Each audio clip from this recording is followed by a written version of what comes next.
Hi, welcome back to Future Fast. And like always, we have very interesting guests. And it's not always that it so happens that we have such a special guest that we have today. And I'm sure most of you are very excited because you already saw that who the guest for this conversation is.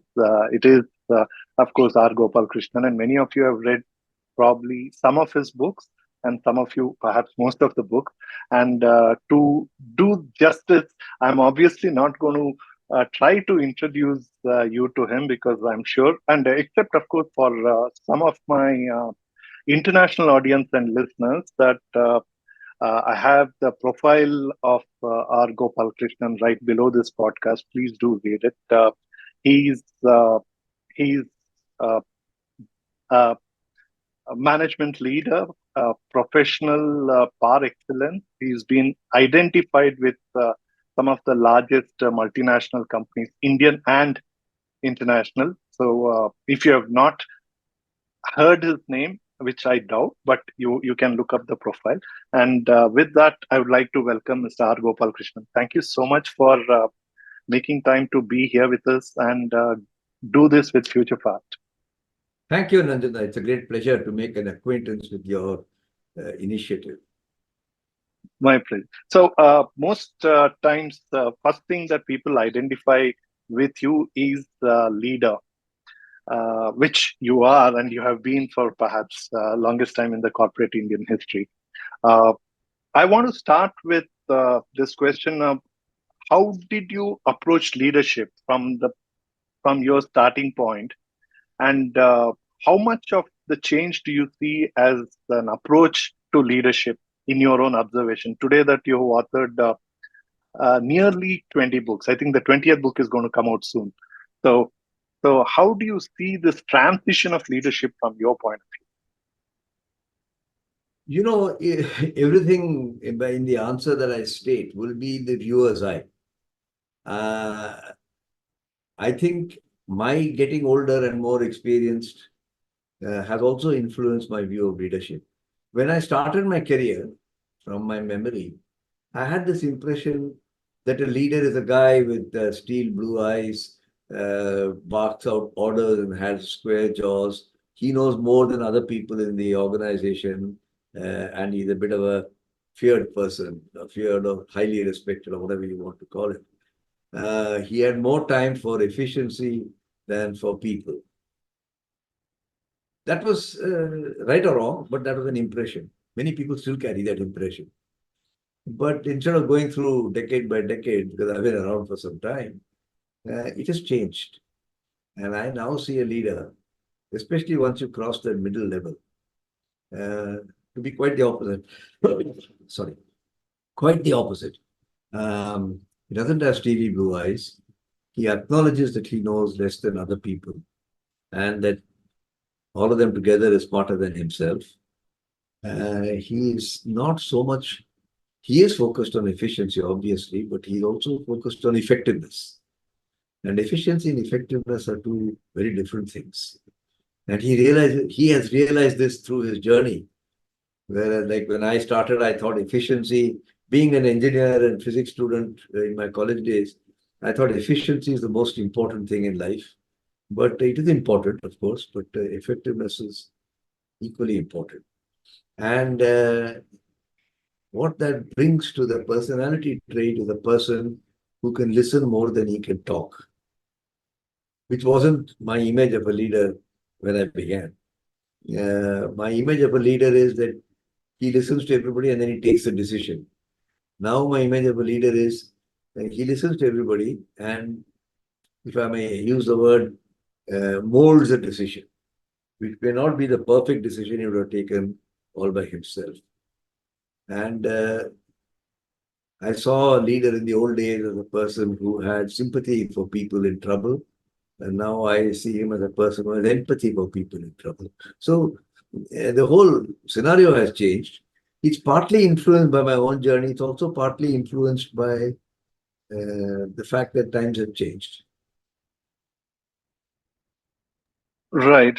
And with the gig economy and digital economy and also a nearly particularly in India, little over 50% of the population is below 35 years old now. So, how do you see this evolving? I mean, if you have you must be giving thought because you also interact with a lot of youngsters as well. So, how do you see this evolving in future? Every generation that I have been have any experience or observations of. I saw my grandfather's generation, which I saw, of course, as a child. Saw my father's generation, which I saw as a growing up adult. I saw my generation, and now I'm seeing my sons, and I'm even seeing my grandchildren's generation. Uh, every generation is better and smarter than the previous one. Yet, the previous generation always worries about the next generation. How will they manage the way things are going?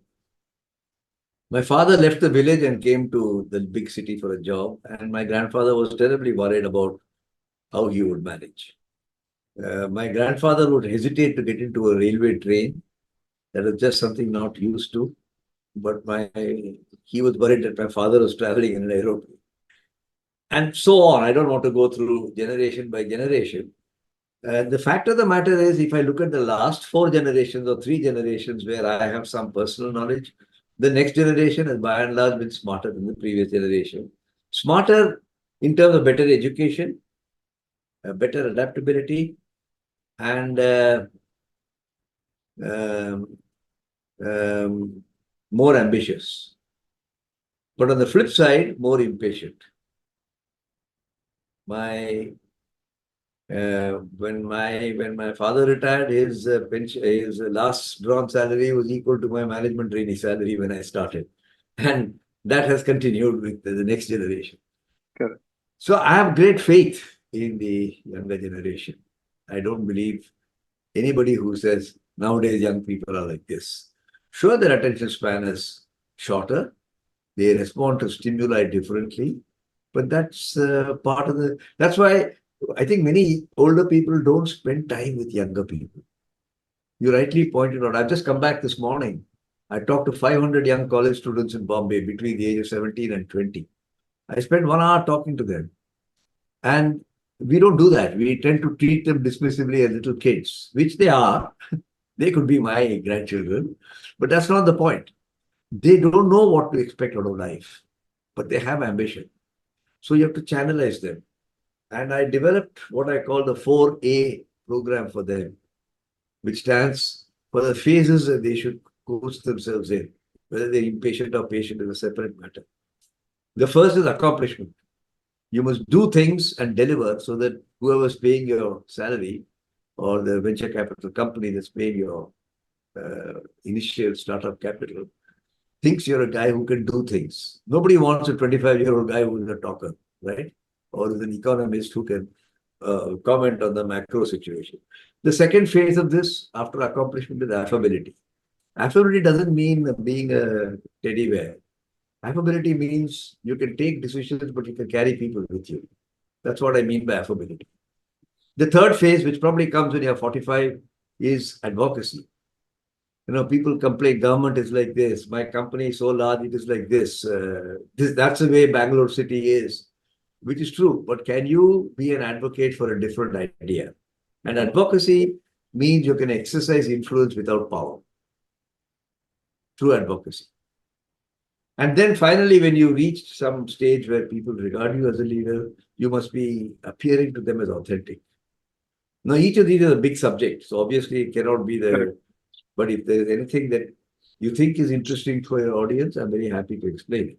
But I have found that when I explain this to people, and it may seem the most obvious to a guy who's 60 plus or 70 plus, but it's not so obvious to a guy who's 30, right? And that's the main thing. We've all forgotten how we used to be when we were 25. Correct. And I just have to recreate the feeling of being 25. And I start to get answers.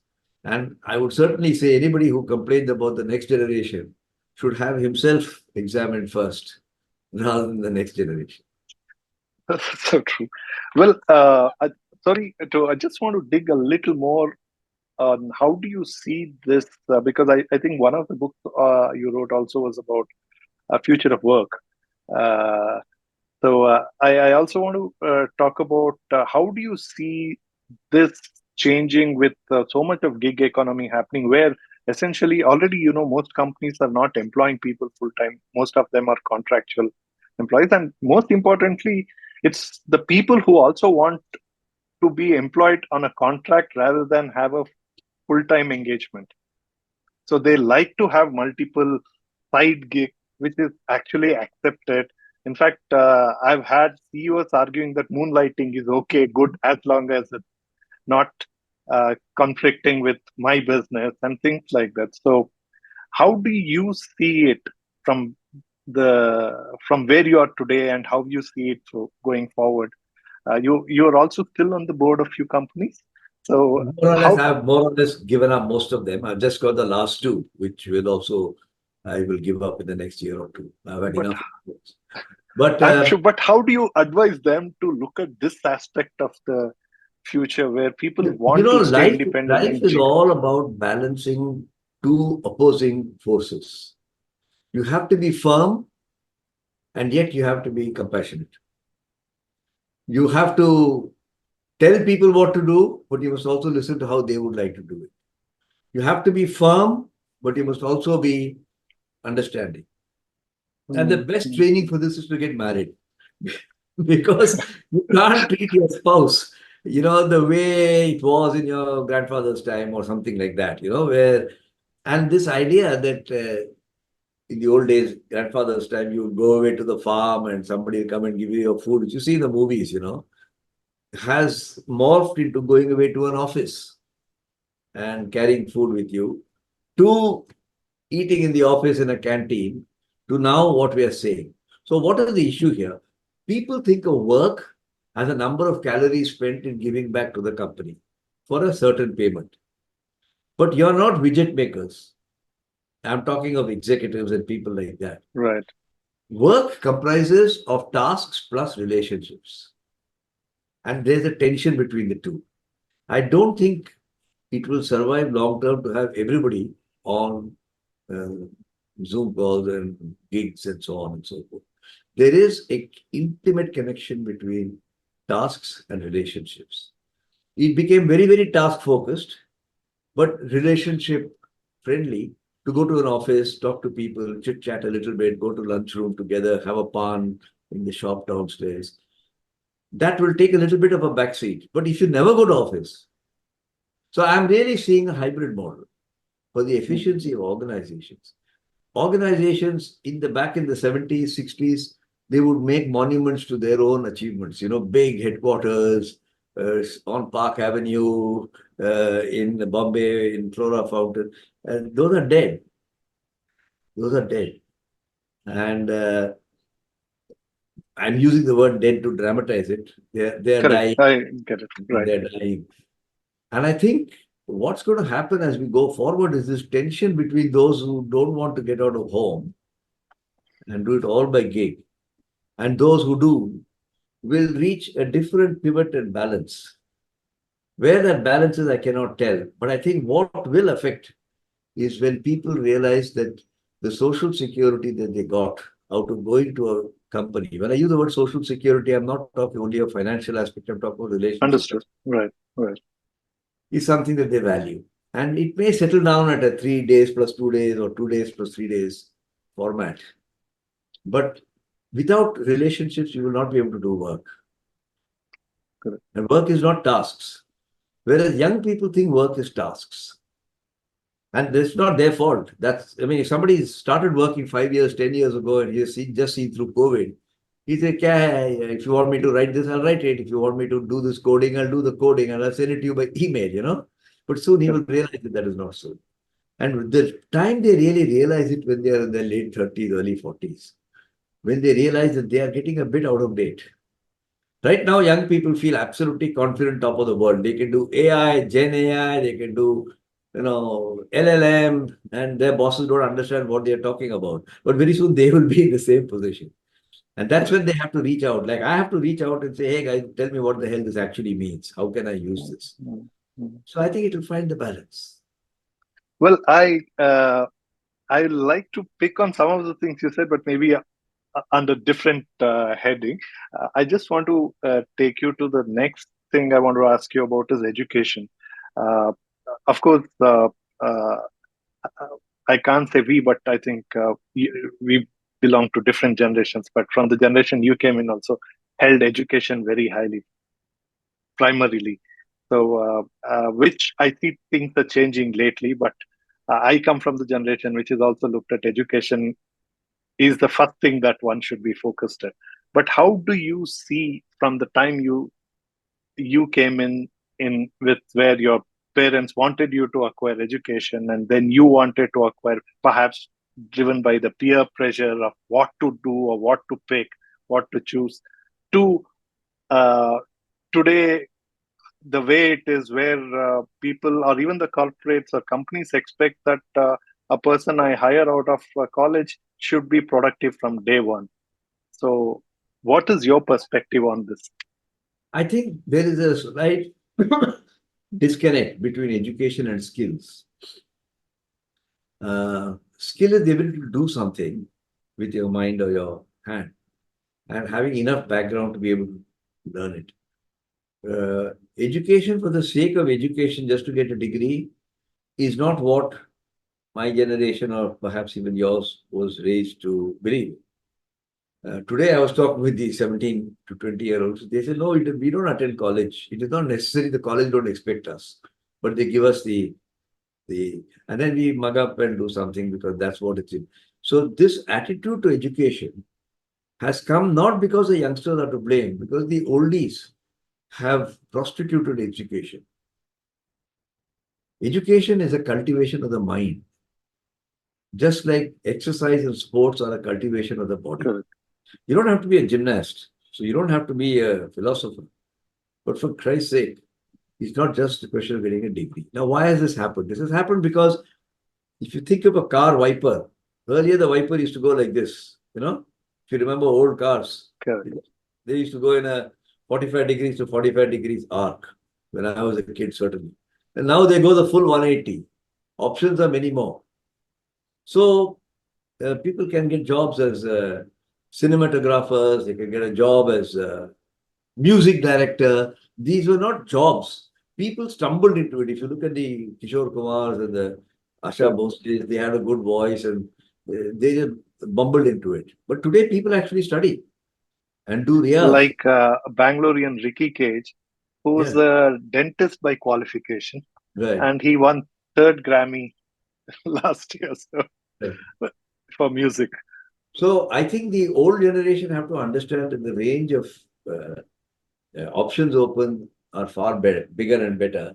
Whereas there's a tendency as a parent to try to influence them to become a civil engineer or a electronics engineer or a computer scientist or whatever.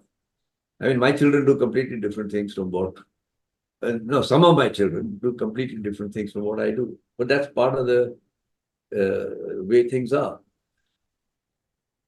So I don't think it's that young people don't have a value for education. But I think the way education has been presented to young people is what requires correction. When we have made education in, especially the urban areas, indeed in the rural areas, because there the teachers don't even turn up, I'm told. But when you made education into a sausage factory, big in, sausage out, then how can you expect them to hold regard for it? But those families where there's a middle class value, my definition of a middle class value is a family which values education and hard work. You can have a much longer and complicated definition, but that's I'm defined. There is still a middle class. It's a burgeoning middle class, but there are many more options for the kind of education and the kind of hard work. So my daughter went and studied, after doing her graduation, she studied film editing.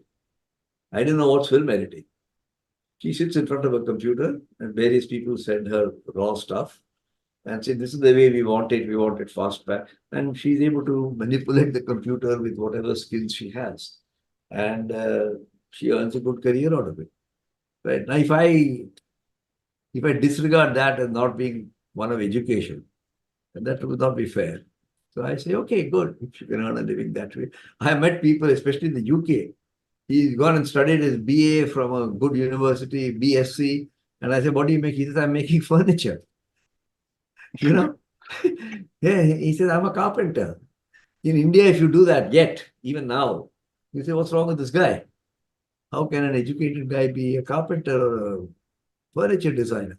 But that's the way it will be by the time my grandchildren are 30. That is the way they will choose careers. And I think we just have to adjust. Well, some of these large multinationals, particularly in the technology like Apple, Google, and even Facebook, Meta, they they all in study mentioned that they don't really bother or care for certificates of academics, but they only look for skill, particularly in the language software skills that they require. And they say nearly up to 20% of the workforce actually don't even carry a university certificate. So do you see such a thing in India, and how far do you think it'll be accepted more from, I mean, everybody, even homes? The How do you see the middle class, which I belong to, that mindset accepting something like this? I think it will gradually happen and it will also be accepted. There will be a bit of friction in the adjustment within the family or the circles because, hello, are you Yeah, there? yeah, Yeah. very much. The reason why it would be there is because from acquiring going back to my generation, acquiring a degree was very important. Why? Because my father's generation didn't have degrees. My mother's great pride was that her son and my brother, so her sons, got a double degree because she didn't get a degree. She never went to college. From my time, my generation, I wanted to make sure my kids get a nice degree from a good university, preferably abroad. And they all went abroad and got a degree.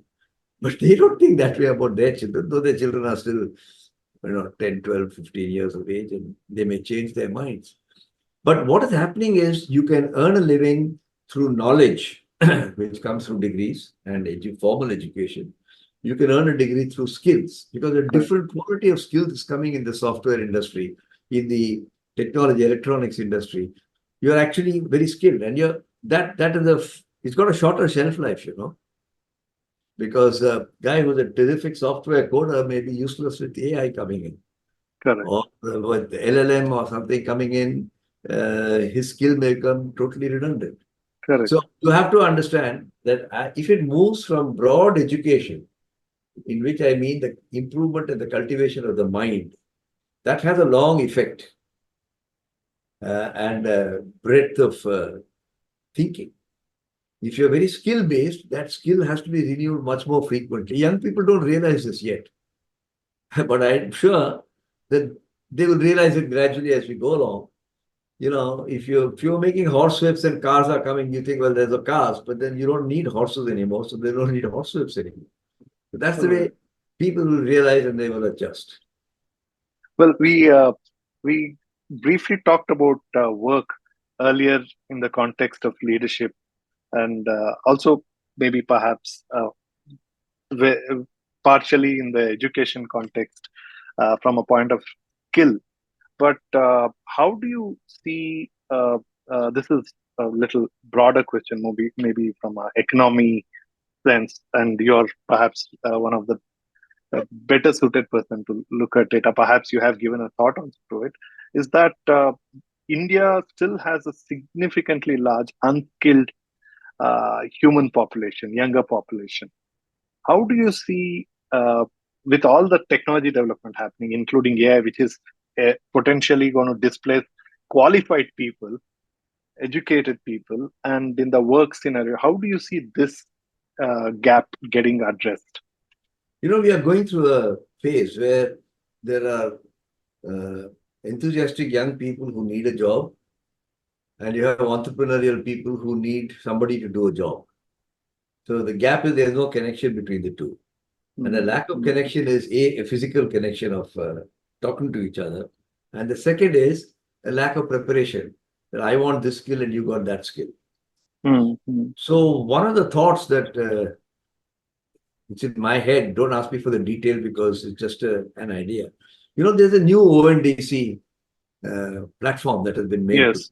anybody with Open anything, network, open network. digital commerce. And Yes. I just wonder if some Nandan Nilekani type of person was asked to apply his mind. If you can do UPI, why can't you use ONDC to match people who want jobs with people? If you can get boys and girls get married through Shadi, successfully or unsuccessfully is not my business. Why Right. can't you do the job that way? So I want a carpenter. I want 20 carpenters to come and work on a project I'm doing. I want them to be able to do skill A, skill B, skill C. That goes on ONDC in the open network platform. And some Bhagat Singh from Punjab and one Sujan Singh from Bihar apply. I would have never found Bhagat Singh and Sujan Singh. So I feel that that ONDC initiative or something of that kind is the only solution, because our number of underemployed or unemployed are not exactly small in number. They're huge in number. It's huge. Second, they are sort of dispersed everywhere. At the moment, due to the politics of the situation, everybody is in denial that it's there at all. So they'll produce all sorts of statistics of dodgy economics data to show one or the other, depending on what you already made up your mind on. But the reality you can see for yourself. You walk around and see. And I think an open platform which connects job seekers, and if he doesn't have quite that skill, then the guy may be able to go on the same ONDC platform and do a short course to improve his skill in that particular area. This is my crazy idea. Well, government has taken some initiatives. One, they are providing a lot of the skills through their skill development efforts. That's a They have made it useless skill. available. That is just Right. not. It's mostly digital skills. And second thing, they are also offering some kind of internship program. I mean, as in for my startup, if I hire someone as an intern registered with them, they're going to pay me a defined fee for it for a period and things like that, which That can is be more help. to that's more to promote entrepreneurship. Correct. No, Not but also no, but also, see, it is some motivation for a startup to hire somebody as an intern. Otherwise, yeah, I wouldn't think of hiring somebody where I have to spend time teaching him. Here, yeah. since his cost is borne by, so I can actually think of it. So I thought it's a good move, though. But what you're talking about is still far from it. I mean, it does, uh, uh, it demands somebody like you said, Nandan Nilekani, to look at it. The suggestion that the example that you mentioned is a valid one. If I'm trying to match 100,000 people with jobs with opportunity, if I'm trying to do 100 million, different scale. Correct. I could do UPI in the old days of a different kind by you're telling me, and then I could do something. But now you can send Google Pay to anybody you want on UPI, Correct. and that's a different scale. Right. Well, I want to take you to globalization now. Next, I mean, I've put this list together to talk to you about. So, the globalization, how do you see that impacting? I mean, of course, today there are some businesses which have also moved to India, which maybe not to the extent I think India wanted, perhaps from a point of displacing or moving out of China. So, some of them came India way, and also not necessarily because out of China, but otherwise also some businesses are coming to China, India. But how do you see this evolving? Because again, post COVID, uh, most countries, including India, there is this nationalistic fervor which drives every decision, including economy. So, how do you see this dichotomy of one? Want it to be India focused, but I want outside business to come to India. So, in this environment, how do you see globalization sustained? What's your take on that? Globalization is like a wheel; it keeps turning. So that red spoke will keep coming back periodically. After the world wars, the word globalization was invented because Right. the world had become insular and inward looking. And it worked well till 1975 or so. What disturbed it? That's when textiles moved initially to Japan, and then to Korea, and then to Thailand, and now to Bangladesh or Philippines. There's a circle. It keeps going. Right. Um, I think when you want to supply world markets, you must not only have an attitude of globalization, you must also have global standards. And that is the key thing that you must be able to meet. The best example that happened due to no, I should say nobody, due to the genius of its times, apart from a few real geniuses, was software. I mean, back in 1980, if somebody said India exports software, you would have laughed your head off. Everybody, black telephone doesn't work. What the hell are you talking about? But we've seen it unravel under our nose because the software companies were able to do various things, which I will not go into. Since I've written a book on how TCS created an industry for India, I'll be in danger of shooting off into a different direction. Now, the same thing is happening with iPhones. You know, we might have wanted Apple and so on to go and close everything in China and bring it here. It's not going to happen that way. But now, semiconductors. I remember 15 years ago, we discussed fabs and so on in Tata, and we said, oh, it's too capital intensive. In our mind, in my mindset, I won't even blame other people. Capital intensity is fine if it's a truck maker or a steel, but for a little fab, it is the state of your mind and education. But today, Tata is going. So, and they will be very import intensive when they start. We keep tom-tomming to the world that got $10-15 billion worth of iPhone. But the truth is $15 billion worth of imports are also coming because the stuff is coming in and you're screwing it up together. You got to start somewhere. Correct. You got to start somewhere. But India is in a far better position now to not only absorb international technology, but to further innovate it and do something better. The great genius of India, I presume your question is also related to the Indian context, in the context of, is that we are able to do things at a much lower cost, but with equal competence. If somebody takes $4 billion to send a Chandrayaan equivalent to the moon, and he could do it for $700 million, it's not just labor arbitrage. Correct. We've got this, what has come to be called frugal engineering mindset. If you asked an Indian to design a luxury car, he'll find it very difficult. Attitudinally, why should a car have all these frills, So I think we are good at frugal engineering, and that will see us through for some time. But one of the principal things that you require for globalization to succeed is economic, diplomatic stability between countries. Nobody will give a supply chain. And what has happened in China, it was working perfectly well. But diplomatic instabilities and suspicions have caused a certain relocation initiative. Same thing could happen between two other countries. It depends on who's the president in some country and the prime minister in some other country. Correct.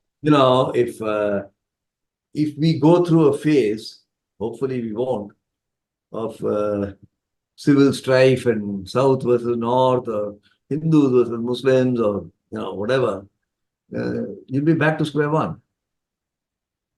That globalization that we are talking about, which happened in the 60s, was a big powerhouse, read Japan, United States, and a big flywheel, which was stable, which was Thailand, Japan. The rapid industrialization through this process. And India is now in a position where there is, by global standards, a fair amount of stability. And we got a technology absorption capability today, which is far superior to what it was in the 50s and 60s. And we've got a technology innovation capability, which is far superior to the 50s and 60s. And a much wider number of people who can speak an international language and practice the needs of globalization. So I think globalization will go round in circles. People are thinking it's the end of globalization because China, things are moving out of China, but it will move somewhere else. The truth of the matter is, Make in America is okay for an electioneering, but it costs money. And therefore, MAGA can become Maya also, made in India for America, So we are going through a phase. Well, historically, every globalization cycles, right, from Dutch to English, I mean British, and then for a long time it was British, and then Americans. And at every point of time, they've also had force. I mean, America always needed a Soviet bloc to make America stronger and stronger. So now, uh, uh, how do you see? I mean, of course, most Indians would like to say India, but there is China, and would in that context of British putting Dutch and British were the victors of that race, and America was victors of the race with Soviets and Russia. If you look at it, where do you see India and China here? Whether India as the America or the China as the America? I mean, who in this new globalization cycle of dominance? See, it is my guess, in my imagination, that 50 or 100 years from now, the world will look very much like it did in 1750. Hmm. The two major economies will be China and India. Right. I'm not creating the death knell of America or Europe. But don't forget, uh, just 100 years ago, the empire that never fails was Britain. Even America was aspiring to cross Britain, just Right. 1890, 1900. So this is like a cloud which is moving across geographies and providing that shade in different places. So Britain and the Netherlands, which you mentioned, firstly, before that, it was Portugal and Spain, Portugal. Right. when the shipping was Correct. the major Right. capability. After Portugal and Spain came Britain and Netherlands, then came France somewhere in between. Then came the US. Then when Japan was all finished after the Second World War, arose Japan. Everybody said if Japan comes in, the Japan that will fail. Then Japan was quietened down in the last 30 years because of various local reasons of interest rates and so on. And then the Soviet Union, we thought that the Eastern Bloc was past. But I think the excesses and the escapades of power that originally Britain had and now America has had, their exercise of their power has been detrimental to their own interest. Now, that's human nature. When I get too much power, then I do things to show people that I'm powerful. And in the process, I destroy myself. This is not the Mm. first time it's happening. Okay, Correct. Ravana was a very knowledgeable person, but Ravana destroyed himself, the story goes, Right. because of his obsession with himself. Alexander was a great general, but then he destroyed himself by his ambition and not willing to give up anything.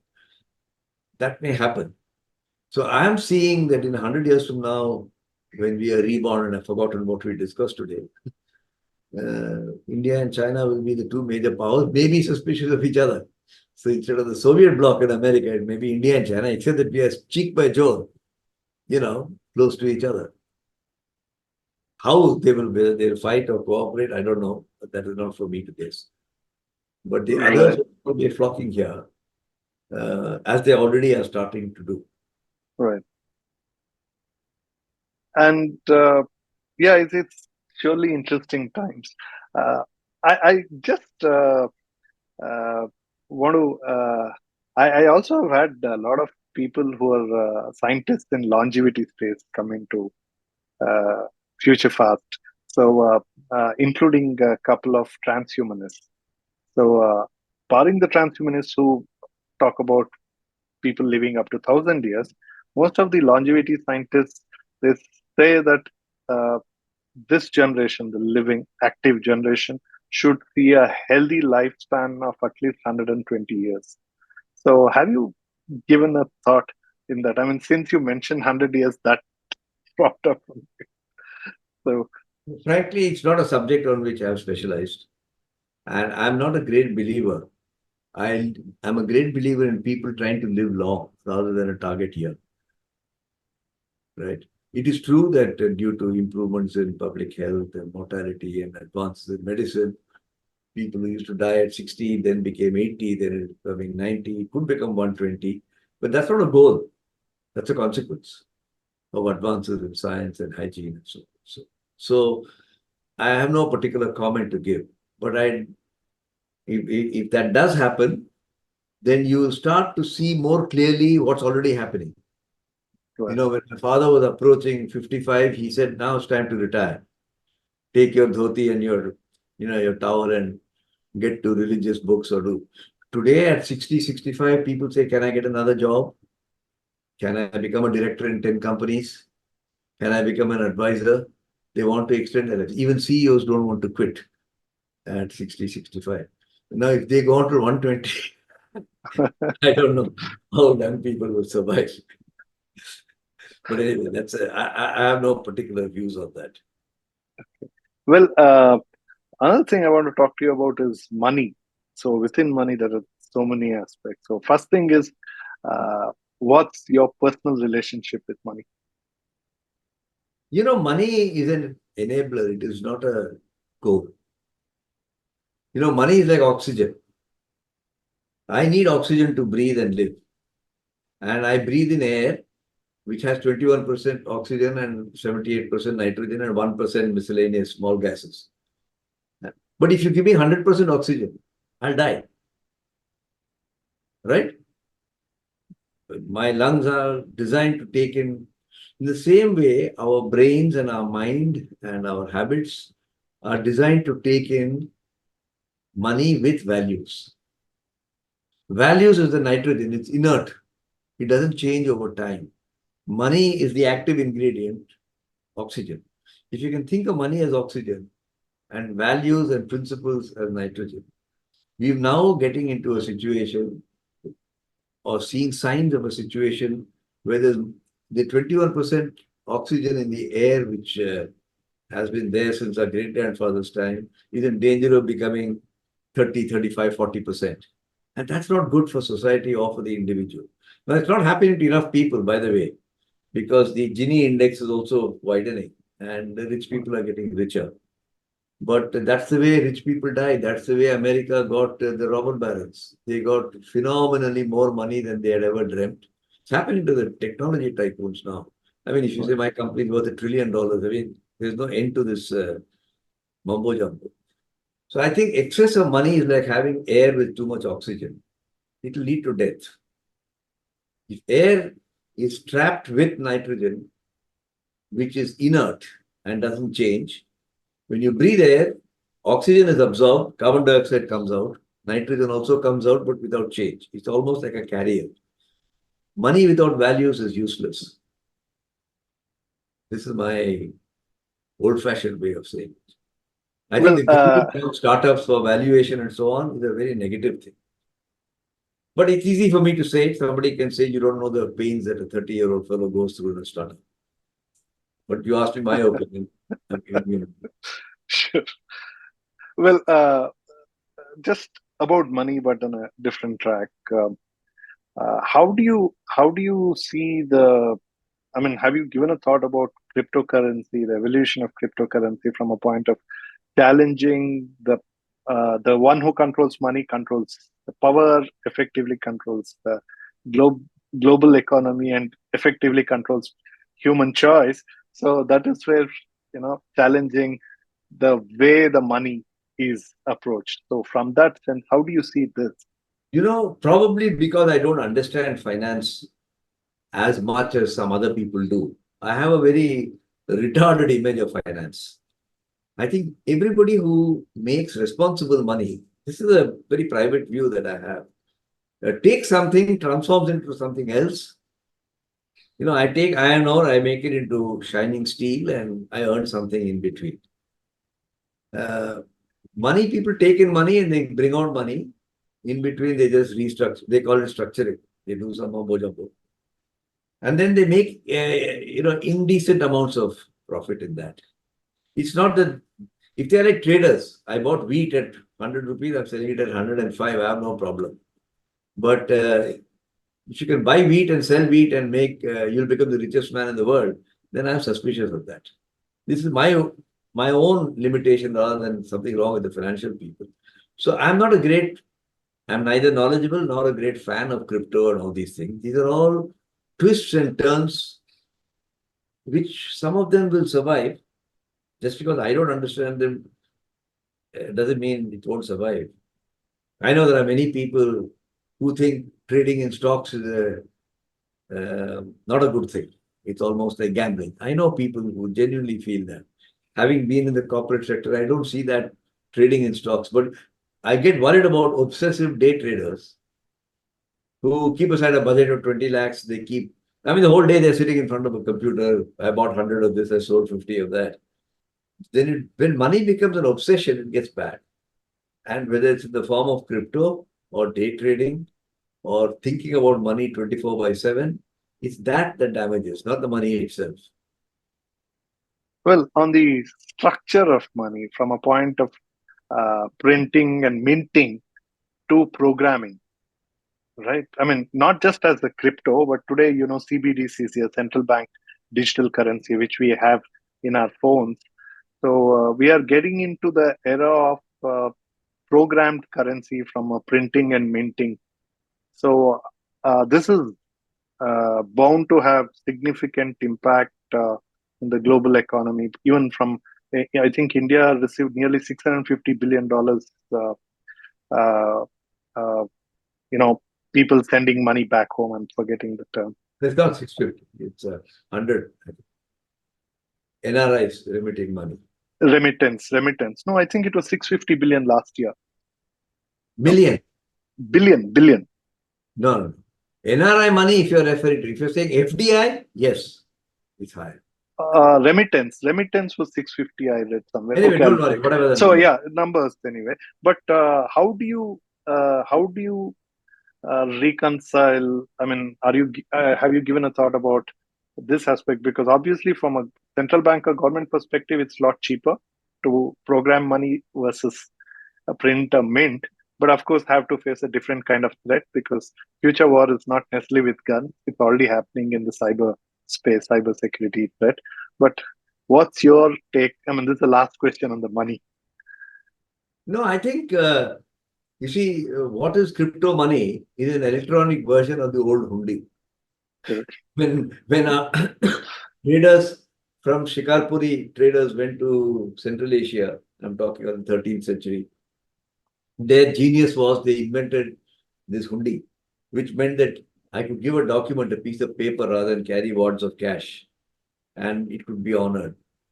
Crypto is a digital version of that. So when first time we got this UPI, if you're unschooled in it, which certainly I was, you say, what is this funny thing? You press buttons and money comes. But now, a vegetable seller also accepts Google Pay. He even got a QR code on his vegetables stack. So long as it serves a large number of people and is a better form of a transaction. But the more you go that way, the more you're open to the new form of warfare, which is crypto warfare or cyber warfare, to put it better. And you're going to create, every opportunity creates a risk. You want to marry the most pretty girl in the world, but it creates a risk on the other side, which you realize after 15 years, You want to marry a foreigner who's so different from you, but it creates a risk. It requires adjustment. I'm not saying it's a bad thing or a good thing. And hopefully the common sense of human beings will enable them to do so. We should not shun technology merely because it's risky. But then we would have never taken computers, even AI today. AI has dangers. The atom bomb has dangers. And the danger is not in that technology, but in how you use that. How we use it. I'm sure it's a discussion in every family. I have my 10-year-old daughter or my 12-year-old son wants a mobile phone. He wants all these gadgets. He's on online, he's on social media, and there are parents who fret about it. It is a trend you cannot stop. But what you can do is to influence the way that trend is used. But if you deny your child, 10-year or 12-year-old child, a cell phone, then you're going to create some damage which I don't know how it will turn out later on. Right. I understand we are running close to the time. So let me do this prophet of Khalil Gibran model. I'll just ask, I'll not intervene anymore. Your take on faith. Take on? Faith. Your approach to faith and how you see faith. Faith, religion. I see faith as a very important anchor in life. Your faith may be in a God. It may be in a Baba Ramdev. It may be in money, in working hard. And, faith is an expression of your values. And I think it's central and very important. That's my interpretation of the word faith. I don't see faith as ringing the bell every morning and doing harti. That's one way of faith. So I'm not a great ritualistic person in that sense, that I must go to the temple, I must have my bath before 5 o'clock, I must see the sun through my, pores of my fingers. But life is too tough to live through without faith. You choose which faith you want to believe in. So long as it gives you the anchor, it's fine. It's like a ship. Do we choose? Because most times, even before we know what our name is, we are identified with a faith. No, that's why Because you're born to defining somebody. faith as a religion. Religion, yes. I'm not defining faith as a religion. Because So my how father. would you put that religion? I mean, if I put the same question as religion, where would that? What would your No, response be? if a parent raises a child, telling the child you're this religion, a Muslim or a Hindu or a Christian or whatever, that's a manner of communication. But so what if you're a Hindu or a Christian if that child grows up with a faith in something rooted in that religion, that's fine. If the child grows up without faith in any other religion or any religion, that's a different Also, situation. right. Now, in my family, all my children are married outside my religion. Okay? Now, the fact that they're married outside my religion doesn't make them bad human beings. That's a crazy way to look at it. But they have their way of doing their religion and their faith. So when the grandchildren come, they would like some Christian thing or something happening. So learn to live and let live. Right? If that's So, the essence of what religion should do, which people miss, religion is about, every religion says you must be tolerant. No religion, although we say about Islam that it tells you to be intolerant, you pull out one line from somewhere. I'm not an expert on Islam, so I don't want to wax eloquent, and it's always a touchy subject to get into that one. But people say that of Christianity also, that you must convert everybody. Somewhere in some fable, somebody might have said, convert the unfaithful into my religion. But that's not the way I look at it. The way I look at it is the equivalent of 10 commandments exists in every religion. Okay? And those are neutral. It talks of don't covet another man's wife, don't covet another man's money, be honest, whatever the 10 commandments say. I've forgotten all the detail now, but it's said in every religion. To me, if religion cannot produce faith, and if it produces blind faith, as you see signs of it in the public space nowadays, I worry. What does identity mean to you in that context then? There is self-identity, which I have been trained to think I'm a Hindu, I'm a Brahmin, etc., etc. There is expressed identity. When you can live with two opposites of the same, then you've got a true identity. So who is R Gopalkrishnan then? I would never describe myself, if I'm asked that question, I would never describe myself as a faithful Hindu. I may be one, but that is not the way I would express myself. R Gopalkrishnan is a modern, liberal, educated, good family man, just as an example. It doesn't matter whether he's A or B or C in spirituality, religion, etc. And that's the way I like to lead my life. I'd like other people to be that way also. But the tendency nowadays is to proclaim that I'm a Hindu or a Muslim or a Christian first. I'm not a great believer that you must make a big song and dance about making a temple somewhere and having the whole nation glued onto TV. Those are not my cups of tea. Does nationality figure in identity or should? Well, it Nationality, does on our passport either way. But nationality does figure, and there's nothing wrong with nationality. It's when nationality becomes jingoism that I have a problem. Anything that becomes a jingoism is a problem. If I say I'm a Hindu, Tamil, Brahmin, and I'm the best in the world, then it's a problem. If I say I'm a guy from Kurg and I'm from the Palakanda family and we are better than the Somayanda family, then yeah, there's a problem in the world, right? True. But if I say I am a Palakanda, he's a Somayanda, so bloody what, And both of us, that fellow is a Saraswat from Mangalore. I take the person for who he is rather than what his name proclaims him to be. Names proclaim people's religion. I think religion is being substantially misused by many people, but in the political space is very dangerous. It's like carrying a lighted torch in your hand. But that's my view. Right. Uh, in terms of relationship, you earlier mentioned, I mean, right in the beginning when we were talking about leadership, you said one of the best solution is that one should get married because that's when you will learn to listen to your spouse. But lots of studies are talking about that globally, including India, one uh, most marriages are failing if they get married, and marriages itself are reducing. I mean, most youngsters are not even looking at getting married. So, how do you see this? See, these are all trends and tendencies. When you use the word most marriages fail, it doesn't mean that 90% of the marriages fail. What you can No, say it's is, just the data number, yeah. statistics of divorce 50, rates 50 are years increasing. ago, 5% of the marriages would fail. Today, it is 15% or 20%, something like that. Right, Whatever right, number. right. We are increasingly moving into a world where personalization and individualization is taking over socialization, right? Correct.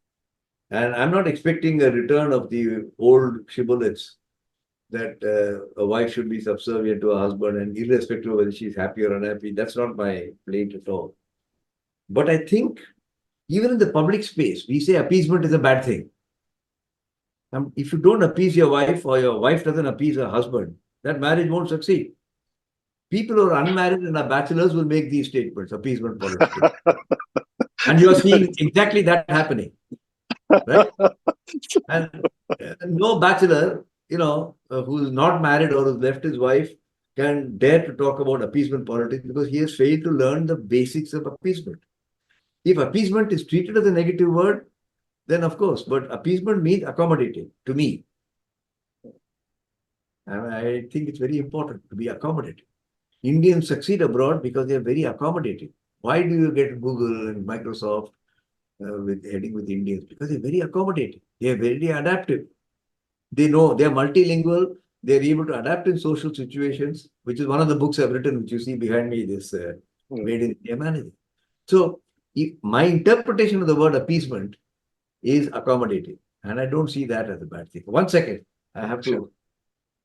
Yeah, Asha, I'm coming. I'm just leaving now. I'm finished. Okay, thanks. Yeah, I must close now. Right. Well,